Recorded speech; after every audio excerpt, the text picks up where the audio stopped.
Hello everyone, आप सभी को चैलेंजर्स क्लासेस के यूट्यूब चैनल में स्वागत है। स्टूडेंट्स, मैं आज आप लोग के लिए क्लास 12th का फर्स्ट चैप्टर लेकर आया हूं, जिसका नाम है nation building and it's problem. First chapter का क्या नाम है? Nation building and it's problem, राष्ट्र निर्माण और इसकी समस्या। मैं इस चैप्टर में आप लोग को कई चीजें पढ़ाऊंगा। उससे पहले मैं आप लोग के लिए एक कोटेशन लेकर आया हूं। मैं चाहता हूं कि आप सबको बीच उस कोटेशन को पढ़ूं। सुनिएगा आप लोग ध्यान से।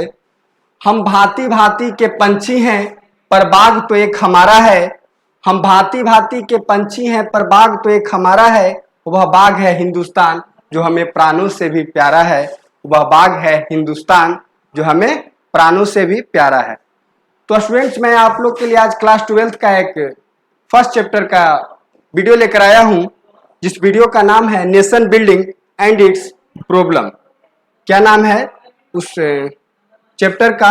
Nation building and it's problem, राष्ट्र निर्माण और इसकी समस्या। राष्ट्र निर्माण और इसकी समस्या, nation building and it's problem. मैं आप लोग को एक ओवरव्यू देना चाह रहा हूं। पहले पीडीएफ को खोलने से पहले मैं आप लोग को एक बैकग्राउंड इसका दे देता हूं कि आखिर इस नेशन बिल्डिंग में है क्या। तो आप सबको पता होगा कि हमारा देश आजाद कब हुआ? 1947 में। अंडरस्टैंड कि हमारा देश आजाद कब हुआ? 1947 में। 15 अगस्त 1947 इंडिया गॉट इंडिपेंडेंस। क्या आपको लगता है कि जब देश आजाद नहीं हुआ था उसके पहले देश के अंदर क्या रूल एंड रेगुलेशन थे? उस समय का देश क्या था और जब आजाद हुआ तब का देश क्या था? क्या एक 14 अगस्त तक हमारे देश में ब्रिटिश थे और एकाएक 15 अगस्त के जाने के बाद देश सुधर गया? नहीं, ऐसा नहीं हुआ कि हमारा देश 14 अगस्त को ब्रिटिश छोड़ा और 15 अगस्त को हमारा देश सुधर गया। नहीं, हमारे देश में उस समय भी उसी प्रकार का सिचुएशन था जिस टाइम पे ब्रिटिश थे उस प्रकार का सिचुएशन था। जैसा कि 14 अगस्त को जिस प्रकार का सिचुएशन था, उससे पहले का जो सिचुएशन था इंडिया में, वो भी सिचुएशन 15 अगस्त को भी था। लेकिन एक जश्न का माहौल था, पूरे देश के अंदर एक जश्न का माहौल था। जैसे कि आप लोग कोई एग्जाम देते हैं, मानिए 12th का आप लोग एग्जाम दिए, आप लोग टॉप किए। क्या टॉप करने से आपका लाइफ सेटल हो गया? नहीं, लेकिन एक खुशी आए ना कि मैंने 12th में टॉप किया, हमने अच्छा रैंक लाया, हमने अच्छा नंबर लाया। तो उसी प्रकार इंडिया के जो लोग थे उन्होंने फ्रीडम को तो खुशी मनाया, लेकिन उनको क्या पता था कि इस नेशन को बिल्डिंग होने में कई प्रॉब्लम्स होंगे? उनको ये पता नहीं था।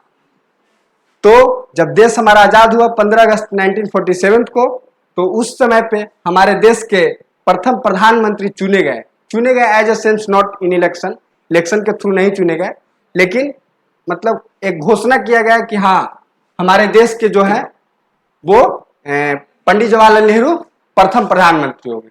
तो उन्होंने अपनी एक मिडनाइट ऑफ द 14 अगस्त 1947 उन्होंने एक भाषण दिया था, स्पीच दिया था पार्लियामेंट्री हाउस में। तो उसका कहा गया था, उस भाषण का नाम दिया गया था स्पीच को, treat with destiny. Treat with destiny. उनका जो भाषण था, स्पीच था, उसका नाम दिया गया था ट्रीट विथ डेस्टिनी। उन्होंने इस स्पीच के माध्यम से देश के सारे जनता तक बात पहुंचाई थी कि हमारा जो देश है सोना का चिड़िया, वो फिर से हमें आजादी मिला है। जो हमारा सोना का चिड़िया जो पिंजरे में कैद था, वो कैद से खुल गया है और वो आजाद हो गया है। इस स्पीच के माध्यम से इन्होंने देश को, जनता को प्रथम बार संबोधन किए थे। इन्होंने अपने स्पीच के माध्यम से पहली बार संबोधित किए थे कि हमारा जो देश है वो आजाद हो गया। इनके मुंह से सारे लोग सुने कि हाँ भैया, हमारा देश आजाद हो गया। अब देखिएगा कि मैं आप लोग को उस चैप्टर में क्या क्या पढ़ाने जा रहा हूं, उसका इंट्रोडक्शन क्लास में क्या क्या है आपका, वो मैं आपको बता देता हूं। ये देख रहे हैं हमारा तिरंगा, किस तरह से बच्चा लोग लहरा रहा है। ये तिरंगा को इस तरह से फ्लैग करने में कई प्रकार की समस्या हुई। तो उसी समस्या में एक नेशन बिल्डिंग भी है एंड इट्स प्रॉब्लम में मैं आप लोग में इस वीडियो में आप लोग को मैं इंट्रोडक्शन परिचय में दूंगा। उसके बाद सेकंड पढ़ाऊंगा meaning of nation building and Nehru approach. Nehru का अप्रोच क्या था? राष्ट्र निर्माण तो हुआ ही, लेकिन हमारे देश के जो प्रथम प्रधानमंत्री थे जवाहरलाल नेहरू, उनका अप्रोच क्या था इस नेशन को बिल्डिंग होने में। थर्ड पढ़ेंगे challenge on the eve of independent, स्वतंत्रता प्राप्ति के समय चुनौतियां, किस किस प्रकार का चुनौती हुआ, कौन कौन से चैलेंज फेस किए हमारे लीडर्स ने, कौन कौन से चैलेंज फेस किए।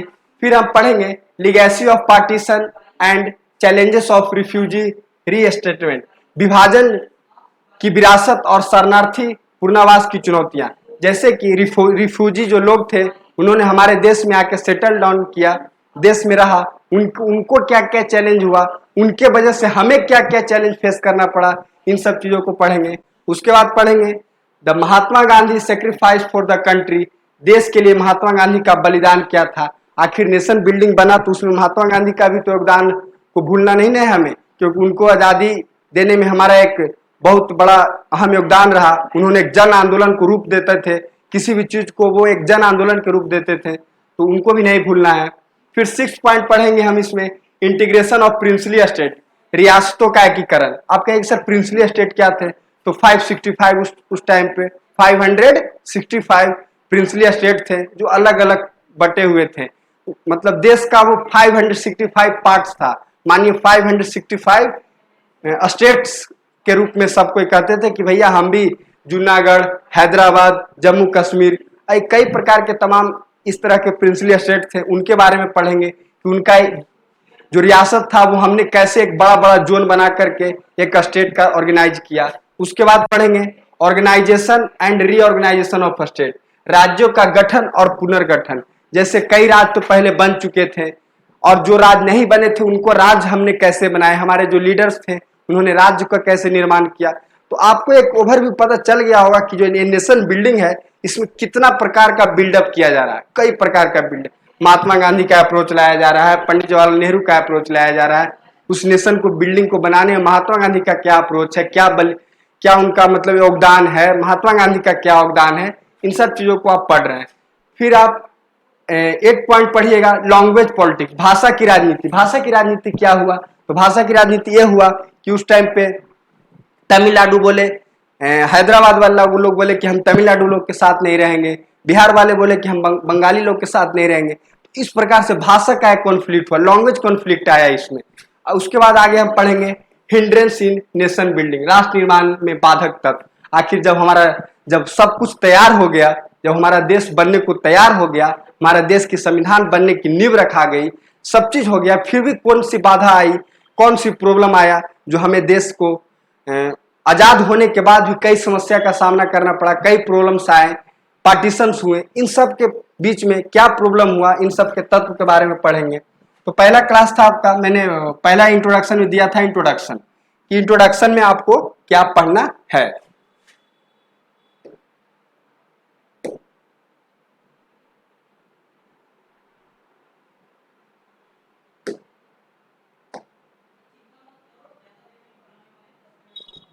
तो कहता है कि after nearly 200 years of rule of the Indian subcontinent, the British get power of India on 15 August 1947 and become an independence nation. भारतीय उपमहाद्वीपों पर लगभग 200 वर्षों के शासन के बाद अंग्रेजों ने 15 अगस्त 1947 को भारत को सत्ता सौंप दी और यह स्वतंत्र राष्ट्र बन गया। कहता है कि जब इंडिया पे 200 वर्ष, कितने साल, करीबन 200 साल इंडिया पे शासन किया, कौन किया, ब्रिटिश किया। उसके बाद उसने हमें 15 अगस्त 1947 को सत्ता सौंपा, हमारे देश को उसने आजाद किया officially.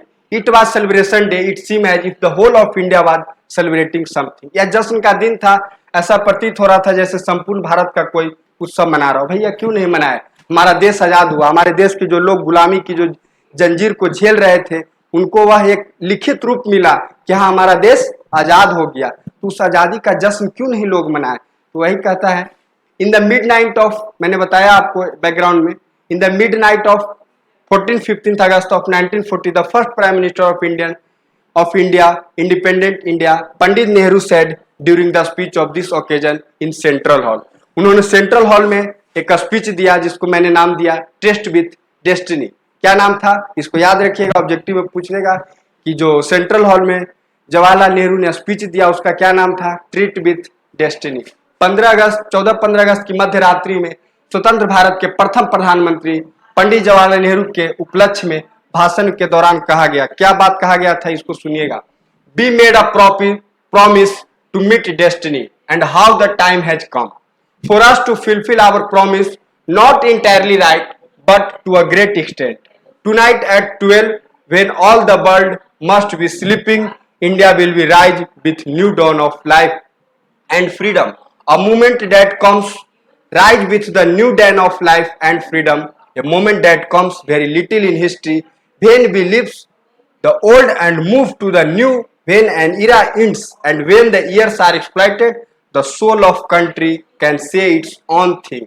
It is concluded that on this holy occasion we are taking pledge to dedicate ourselves to serve India and its people and above all serve humanity. उन्होंने क्या कहा था, इसका हिंदी में जब पढ़िएगा तो बड़ा सटीक लगेगा और लगेगा कि क्या इन्होंने भाषण दिया था। हमने नियति को मिलने का एक वचन दिया। नियति मतलब होता है कि हमने जो देश को एक वचन देने जा रहा हूं। नियति जो हमें आजादी मिला है उसके उपलक्ष्य में मैं एक भाषण देने जा रहा हूं। उसने कहा था हमें नियति को मिलने का एक वचन दिया था और वह समय आ गया है कि हम अपने वचन को निभाएं, क्योंकि जिस समय देश हमारा आजाद नहीं हुआ था उस समय हमारे लीडर्स जो थे वो हमारे देश की जनता के सामने अपील करते थे कि आप हमें आजादी में भाग जुड़िए, हमसे आजादी, जो देश को आजादी दिलाने में आप हमसे जुड़िए। तो उस जुड़ने के क्रम में उन्होंने क्या क्या वादा करते थे, उसी वादा की घड़ी में कहते हैं कि हमने नियति को मिलने का एक वचन दिया था और अब समय आ गया है कि हम अपने वचन को निभाएं। पूरी तरह न सही लेकिन बहुत हद तक आज रात 12 बजे जब सारी दुनिया सो रही होगी, भारत जीवन और स्वतंत्रता की नई सुबह के साथ उठेगा। एक ऐसा क्षण जो इतिहास में बहुत काम आता है, जब हम पुराने को छोड़ नए की तरफ जाते हैं, जब एक युग का अंत होता है और जब वर्षों से शोषित एक देश की आत्मा अपनी बात कह सकती है। यह संयोग है कि इस पवित्र मौके पर हम समर्पण के साथ खुद को और भारत को उसकी जनता की सेवा और उससे की बढ़कर सारी मानवता की सेवा करने के लिए प्रतिज्ञा ले रहे हैं। उन्होंने प्लेज लिया था, भाषण तो दिया ही था लेकिन उन्होंने प्लेज लिया था कि मैं आप लोग नियति से जो वादा किया था कि मैं पूरा तो न सही लेकिन जो वादा किया था उसमें मैं 75% देने में सक्षम हूं और मैं दूंगा। उन्होंने अपने देश के जनता से आह्वान किया था, फर्स्ट स्पीच दिया था सेंट्रल हॉल में, उसका मैं एक पार्ट आप लोग को बताया। उस स्पीच का नाम है, आप लोग याद रखिएगा, tryst with destiny. This famous speech of his is known as tryst with destiny या भाग्य बधू से चीर प्रतीक्षा वेंत। इसका हिंदी कहते हैं भाग्य बधू से चीर।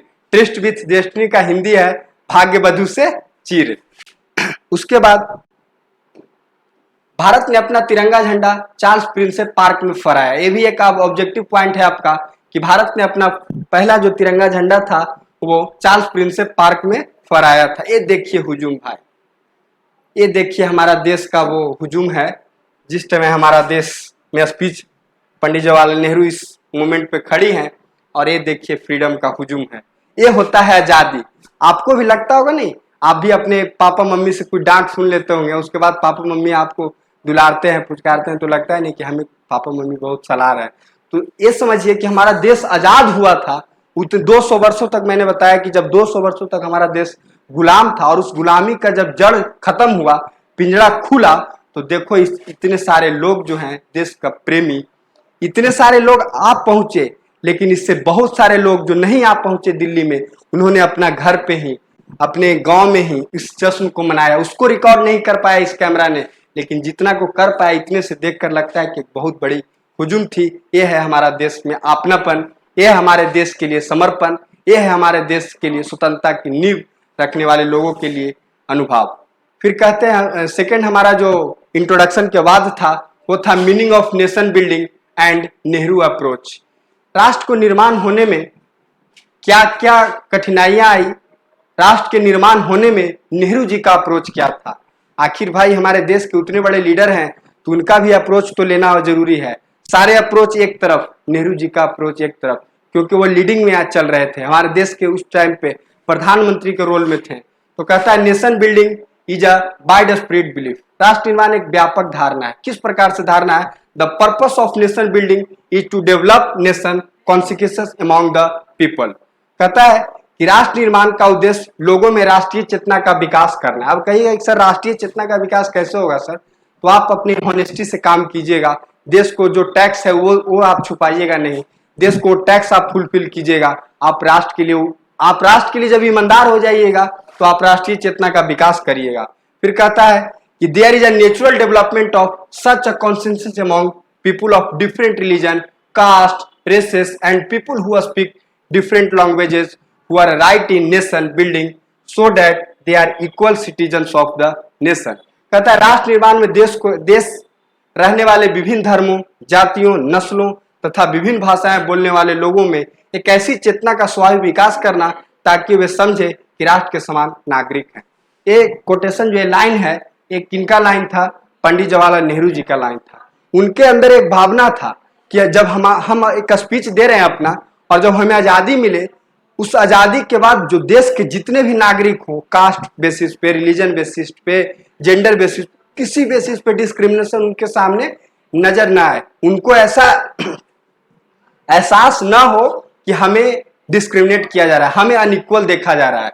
तो उन्होंने कहा था राष्ट्र निर्माण में देश में रहने वाले विभिन्न धर्मों, जाति, नस्ल तथा विभिन्न भाषाएं, अलग अलग लैंग्वेजेस बोलने वाले, कलकत्ता वाले, बिहार वाले, यूपी वाले, साउथ वाले, नॉर्थ ईस्ट वाले, हर एक प्रांत के जो लोग हैं उनको ऐसा ना लगे कि हम अलग हैं, देश से हम अलग हैं, सबको वो एक रूप में लेकर चलना चाहते थे। फिर कहता है कि nation building is the process of organizing various group culturally and socially into a regional unity and establishing their nation identity and establishing a national central authority. राष्ट्र निर्माण संस्कृति और सामाजिक रूप में विभिन्न समूहों को एक क्षेत्रीय एकता में संगठित करने की प्रक्रिया और उनकी एक राष्ट्रीय पहचान स्थापित करना और एक राष्ट्रीय केंद्र सत्ता की स्थापना है।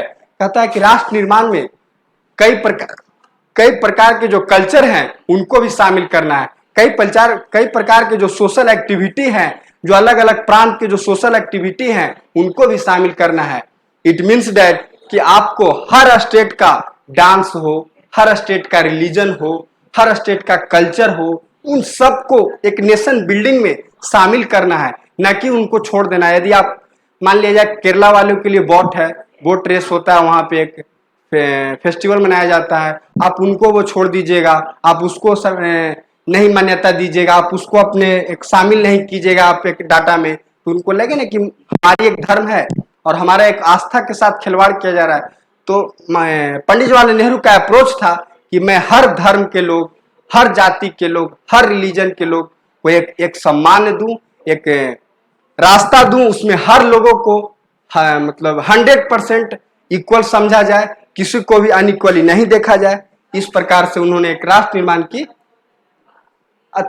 भावना दिया था। उसके बाद नेहरू अप्रोच नेशन बिल्डिंग, निर्माण के लिए नेहरू का दृष्टिकोण क्या था? तो नेहरू के दृष्टिकोण में कहते हैं prime minister of India Jawaharlal Nehru adopted a constitutional and democratic way of nation building. Bharat के प्रधानमंत्री जवाहरलाल नेहरू ने राष्ट्र निर्माण कराने के लिए संवैधानिक और लोकतांत्रिक तरीका अपनाया। उन्होंने कहा कि राष्ट्र को निर्माण में हमें डेमोक्रेटिक चुनना चाहिए, इंडिया को डेमोक्रेटिक चुनना चाहिए, इंडिया को लोकतंत्र के रास्ते पे चलना चाहिए। उसके बाद उन्होंने कहा in the day when the Indian National Congress passed the model of secularism and liberal democracy, Nehru added a part of democracy socialism to it। कह रहे कि जो जितने अलग अलग जो लीडर थे उन्होंने अलग अलग वर्ड जोड़ा। किसी ने कहा कि सेकुलरिज्म का अर्थ होता है दोस्त कि आप सभी धर्म को एक समान माने, किसी भी धर्म को आप ऊंच नीच, किसी भी धर्म को आप ऊपर कहें, इस धर्म को नीचे नहीं। सेकुलर का अर्थ होता है सभी धर्म संपन्न। एंड लिबरल डेमोक्रेसी, हमारा डेमोक्रेसी तो हो लेकिन लचीलापन डेमोक्रेसी, लचीलापन एज ए सेंस नहीं कि ढीला डाक, मतलब कि उस डेमोक्रेसी में सभी को राइट्स हो। यदि एक गवर्नमेंट को राइट्स हो, यदि एक लीडर को राइट्स हो, तो एक आम सिटीजन को भी, एक कॉमन पीपुल को भी वही राइट्स मिलना चाहिए। यह हुआ हमारा liberal democracy. Nehru added a part of democratic socialism. Nehru का एक पार्ट क्या है इसने ऐड किया? Democratic socialism. जिन दिनों में भारतीय राष्ट्रीय कांग्रेस ने धर्मनिरपेक्ष और उदारवादी लोकतंत्र के मॉडल की प्रशंसा की, नेहरू ने उसमें लोकतांत्रिक समाजवाद का हिस्सा जोड़ा। उन्होंने डेमोक्रेटिक सोशलिज्म का वर्ड किसने जोड़ा? नेहरू जी ने जोड़ा। उसके बाद कहते हैं कॉन्स्टिट्यूशन सिस्टम, संवैधानिक व्यवस्था बताया उसने, स्टेट बिल्डिंग, राज्य का निर्माण कैसे हो वो बताया उसने, सोशल इकोनॉमिक जस्टिस, सामाजिक आर्थिक न्याय कैसे मिले ये बताया उसने। फिर नेहरू जी बताते हैं एजुकेशन एंड लीगल सिस्टम, शिक्षा और कानून प्रणाली कैसे बनेगा, एक देश को बिल्डअप होने में कैसे वो काम आएगा। फॉरेन पॉलिसी का तो आप सबों ने 10th 11th में यदि पढ़ा होगा तो आप लोग को कुछ कुछ पता चल गया होगा कि फॉरेन पॉलिसी आज तक में नेहरू जी जैसा किसी के पास नहीं है। उनके पास वो माइंड अप था फॉरेन पॉलिसी के लिए, आज तक किसी भी लीडर के पास नहीं है। स्टेट बिल्डिंग की बात करें, Nehru was a supporter of the federal system of Canada which is by the centre was strengthened. Federal system of Canada, Gandhi ji Nehru ji इससे प्रभावित थे। वहां का जो कनाडा का जो फेडरल सिस्टम था स्टेट बिल्डिंग में, उसमें नेहरू जी इससे प्रभावित थे। उसमें स्टेट बिल्डिंग क्या था वहां कनाडा का, ये जान लीजिए आप लोग कि वहां जो कनाडा का स्टेट बिल्डिंग था, आज का जो इंडिया का स्टेट बिल्डिंग देख रहे हैं आप, जो हमारा आज का स्टेट बना हुआ है, वहां पे था कि भाषा के आधार पे बना हुआ था कि वहां पे 3-4 प्रकार के भाषा लोग बोलते थे कनाडा में। उस टाइप से स्टेट का मतलब डेवलपमेंट कर दिया गया था। तो पंडित जवाहरलाल नेहरू जी को लगता था कि उसी प्रकार का स्टेट बिल्डिंग हमारे यहाँ भी होना चाहिए। एजुकेशन एंड लीगल सिस्टम, शिक्षा और कानूनी प्रणाली, it is also important that people are educated, यह भी जरूरी है कि लोग शिक्षित हों। पंडित जवाहरलाल नेहरू का कहना था कि हम सब राइट्स तो दे देंगे, लेकिन उससे पहले यह भी तो जरूरी है कि उस राइट्स के बारे में जानने के लिए लोग हों, और वो लोग शिक्षित होना बहुत जरूरी है, यह इनका मानना था। All through article 343 of the constitution stated that after 26 January 1965 the Hindi language written in Devanagari will be made the official language. याद रखिएगा 24 जनवरी 1965 को हमारा जो हिंदी है वो राज्य भाषा बना दिया गया। 24 जनवरी 1965 को राज्य भाषा बना दिया गया। ठीक है, ऊपर हो गया।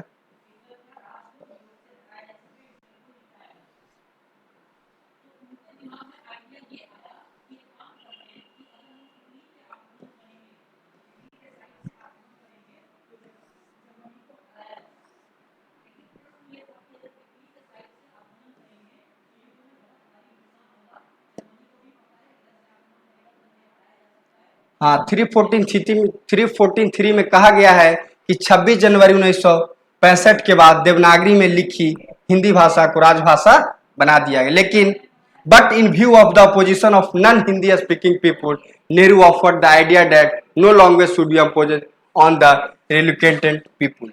अब देखिए यहाँ पे कितना टर्म सही लिखा है कि नेहरू ने कहा कि राष्ट्रभाषा तो हमारा हिंदी होगा, लेकिन वो भाषा जो राष्ट्रभाषा हमारा हिंदी होगा वो किसी ऊपर नहीं थोपा जाएगा। इसका सेंस यह हुआ कि यदि हम बिहार से हैं, आप यूपी से हैं, कोई झारखंड से है, कोई चंडीगढ़ से है, यदि वो हिंदी बोल रहा है तो उसको बोलने दीजिए, लेकिन यदि उसकी भाषा अपनी तमिल, किसी का मलयालम, किसी का बंगाली है, तो उस भाषा को भी उतना ही रिस्पेक्ट देना है जितना रिस्पेक्ट आप हिंदी को दे रहे हैं। यानी आप किसी के ऊपर वो भाषा नहीं थोपेंगे। वो भाषा कहने का अर्थ हुआ जो राज्य भाषा हिंदी को बनाया है वो भाषा आप नहीं थोपेंगे। इनका कहने का अप्रोच यह था। लेकिन गैर हिंदी भाषी लोगों के विरोध को देखते हुए नेहरू ने यह विचार प्रस्तुत किया कि अनुच्छिक लोगों पर कोई भाषा थोपी नहीं जानी चाहिए। समझा दिए? क्लियर? उसके बाद देखिए, therefore in 1963 the official language act was made which ensured that the English language could be used in the government even after the prescribed time limit। इसीलिए 1963 में राज्य भाषा कानून ऑफिशियल लैंग्वेज एक्ट लाया गया जिसने सुनिश्चित किया निर्धारित समय सीमा के बाद भी राजकाज में अंग्रेजी भाषा का प्रयोग चलता रहेगा। अब आपको लग रहा होगा कि सर इंग्लिश भाषा को क्यों अप्रोच में लाया गया, क्यों शामिल किया गया इसमें? तो स्टूडेंट्स, इंग्लिश भाषा को इसलिए शामिल किया गया क्योंकि 200 साल तक हमारे देश में अंग्रेज शासन करके गया है। उसका रूल्स एंड रेगुलेशन अभी सभी जगह बिखरा पड़ा है। यदि हम इंग्लिश को उस समय ऑप्ट नहीं करते तो हो सकता था हमें कई चीज़ें समझने में दिक्कत हो जाती, हमें उस टाइम की कई चीज़ों को समझने में दिक्कत हो जाती। इसके लिए इंग्लिश भाषा को ऑप्ट किया। तो आज का वीडियो मैं यहीं पे एंड करता हूँ स्टूडेंट्स, और मैं आप लोग को फिर से एक ओवरव्यू दे रहा हूँ कि मैं आज आप लोग को क्या पढ़ाया। तो देखिए, आज मैं आप लोग को नेशन बिल्डिंग्स बताया, जिसमें फर्स्ट चैप्टर राष्ट्र निर्माण और इसकी समस्या, nation building and it's problem, nation building क्यों जरूरी है, नेशन बिल्डिंग है क्या, इसमें इंट्रोडक्शन बताया, meaning of nation building and Nehru approach बताया, challenges of the eve of independence बताया, लीगेसी ऑफ पार्टीशन बताया, महात्मा गांधी का सेक्रीफाइस बताया, ऑर्गेनाइजेशन बताया, लैंग्वेज पॉलिटिक्स, ये सब नहीं बताया। मैंने आपको इंट्रोडक्शन करा दिया, नेशन बिल्डिंग क्या होता है, नेशन बिल्डिंग के अंदर में नेहरू जी का अप्रोच क्या आता है, ये सारे चीज मैं आपको एक्सप्लेन किया हूं। अगले वीडियो में इसके आगे का पार्ट 2 में आपको लेकर आऊंगा। आई होप आप सभी को यह वीडियो अच्छा लगा होगा। Thank you so much.